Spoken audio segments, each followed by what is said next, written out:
Allah bizə hidayət verib. Başqanın işim yoxdur. Sən Allahın dininə yardım eləmirsən. Bu dinin yayılmasına səy göstərmirsən. Yaxşı, öyrədə bilmirsən. Yayılması səbəb oldu. Xeyri yay.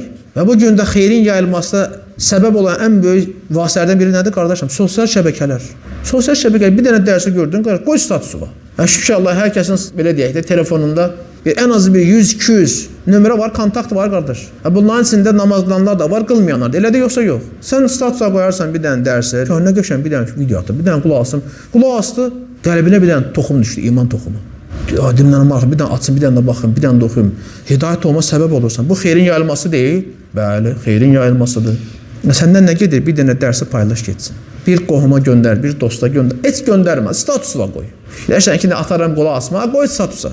Bir ayədi qoydun statusa. Yaxşı məna var, altda da izahı da olsa lap gözəl. Məsələn, kiminsə alimlərin izahı ilə. Atdın, o da oxudu. Sən xeyrin yayılmasına səbəbsən.